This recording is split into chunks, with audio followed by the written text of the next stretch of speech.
우리가 보통 금식을 하잖아요. 이곳에서 이제 꿀을 드려요. 꿀을.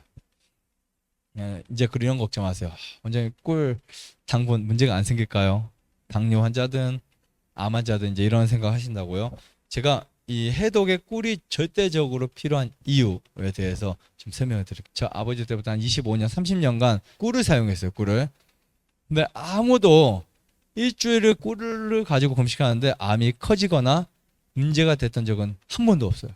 물론 이제 스트레스를 받아서 이제 도중에 하차를 하시거나 문제가 된 분들 간혹 있어도 꿀물을 마셨다고 해서 이 당분의 문제로 인해서 암이 커지거나 문제가 됐다라는 경우는 단 한 번도 못 봤어요. 일주일 금식했는데 원장님 저 암이 더 커졌어요. 단 한 번도 없어요. 줄으면 줄었다는 말은 하도요. 아니면 그대로 있다는 경우는 많아도 더 커지는 경우는 거의 없었다고요. 자, 설탕 때문에 암 환자든 당뇨 환자든 설탕이 해롭다는 인식의 결과로 이 꿀도 어느 순간 저평가가 되기 시작했어요. 꿀, 단 거 맞죠? 이거 다 어떻게 몸에 안 좋은데. 자, 그런데 꿀은요 자연이 제공하는 최고의 훌륭한 식품 중에 하나라고 보시면 돼요. 꿀은요. 물론 저는 나쁘지 않다라고 해서 여러분들 드리고 있는데 이 천연 당분들은 오히려 우리 몸에 필수적인 당분이기 때문에 우리 뇌나 우리 위나 우리 간이나 우리 장에 절대적으로 필요한 거예요. 자, 그런데 이 꿀이 우리 몸에 어떤 역할을 하는지를 이렇게 쭉 봤더니 저는 벌도 키워보기도 하고 이제 꿀을 정말 많이 사용하고 좋은 꿀을 많이 이제 제가 직접 채취하기도 하고 막 그랬잖아요. 꿀에는 보니까 비타민과 미네랄이 정말 많이 들어있어요. 그리고 거기에는 추가적으로 엔자임, 뭐 예를 들면 우리 F자임은 식물의 효소인데 그냥 효소들이 되게 많이 있어요. 효소들. 그래서 우리 몸을 어떤 세균이나 바이러스로부터 보호하는 그런 놀라운 역할을 하고 면역 시스템을 강화시키는 효소가 정말 가득합니다. 즉 효소가 결핍된 꿀은요 효능이 줄어드는 거예요. 우리가 꿀을 먹을 때 세상에 정말 꿀이 엄청 많아요. 그렇죠. 종류도 많고. 근데 그때 가장 주의해야 될 것 중에 하나가 설탕이 들어갔냐도 중요하지만 그 꿀이 효소가 부족하냐도 중요하고요. 그 꿀의 숙성도도 되게 중요해요. 이렇지 않고 나쁜 꿀을 가지고 디톡스를 할 것 같으면 저는 오히려 꿀로 하지 말라 그래요. 차라리 그럴 바에는 과일 금식하는 게 훨씬 낫다고 생각해요. 왜냐하면 그렇게 효과를 많이 못 볼 바에는 괜히 했다가 당에 더 문제가 생길 수도 있거나 아니면 어떤 소화관에 세팅이 안 될 수도 있어요.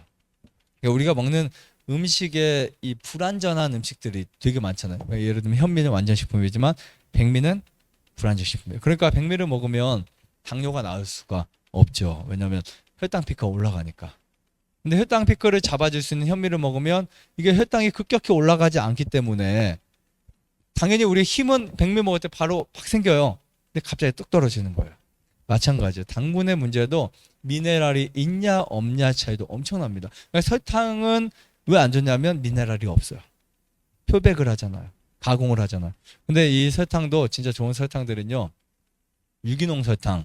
유기농 설탕은 그냥 뭐 유기농만이 아니라 표백하지 않았다는 뜻이기도 하고 그 다음에 마스코바도 아니면 파넬라 이런 원당에 가까운 것들은 굉장히 좋아요. 우리가 보통 피곤할 때 아니면 농약을 이렇게 밖에서 치는 분들이 꿀을 타서 한 잔 마시면 되게 많이 피곤이 사라져. 옛날 어른들 그렇게 하셨죠. 뭔가 몸에 어떤 피곤하면 입병이 나거나 면역이 떨어지거나 뭐 몸이 안 좋으면 뭐를 먹어요? 꿀 한 스푼 먹으면 이 심각하게 몸이 되게 좋아진다고요. 단지 당분 때문에 좋아진 거 아니에요. 당분은요 일시적으로는 좋아지지만 시간 지나면 더 나빠져요. 설탕 먹으면 기분 좋아질 수 있겠죠. 근데 꿀은요 굉장히 우리 면역을 좋아지게 만들어요. 그래서 만약에 여러분들이 면역이 떨어져 있다. 근데 면역을 좀 빨리 올리고 싶어. 금식도 중요한데 이때 따뜻한 물에 꿀 한 수저씩 타서 두 수저씩 타서 드시는 거 되게 좋아요. 아니면 드실 수 있으면 그냥 꿀 한 스푼 마시는 것도 굉장히 좋습니다. 그래서 면역 체계에 정말 좋다라고 생각을 하고요. 꿀이 질리는 분들은 레몬에 꿀을 희석해서 레몬즙에 꿀을 희석해서 드셔도 굉장히 좋습니다. 우리가 보통 디톡스를 할 때 이 꿀을 사용하는 이유 중에 하나가 배고픔. 네, 배고프다고 이야기해서도 사용하기도 하지만 이거는 두 번째고 가장 중요한 것은 뭐냐면 몸속에 염증을 삼투압작용해서 내보내는 거예요. 우리가 보통 이제 때를 밀 때 때를 불린다고 하죠. 우리 몸에도 금식과 꿀은요, 이 몸속에 있는 때를 불려서 막 쏟아낸다. 그러니까 금식하다가 저저번기수도 그랬어요. 산에 가다가 방구를 세게 켰는데 거기에 뭔가 나온 거예요. 자기도 평생 처음이래요. 본인이. 근데 알고 봤더니 그게 변이 아니고 그 막 콧물 같은 거 엄청 나왔어요. 그래서 그 뒤로는 이분이 화장지 갖고 다녀서 오면은 자기 집에 올 시간도 안 돼요. 그러면 막 파고 얼른 하면은 거기에 염증이 막 엄청 많은 분들 이렇게로 나온다고요. 그럼 거기 계란 뭐 노른자가 비슷하고 콧물 같은 게 왕창 나와 있어요. 근데 특히 꿀물을 마시고 1시간 후에 나오는 경우들도 되게 많아요. 근데 다 나오진 않습니다. 그리고 다른 분들은 관장을 하면서 그냥 안 보이게 사라질 수도 있겠지만 그렇게 나오는 경우가 되게 많이 있어요. 이게 정말 신기한 게 삼투압 작용을 해서 몸속의 노폐물을 빨아당겨서 내보내는 아주 기가 막힌 역할을 한다는 거죠.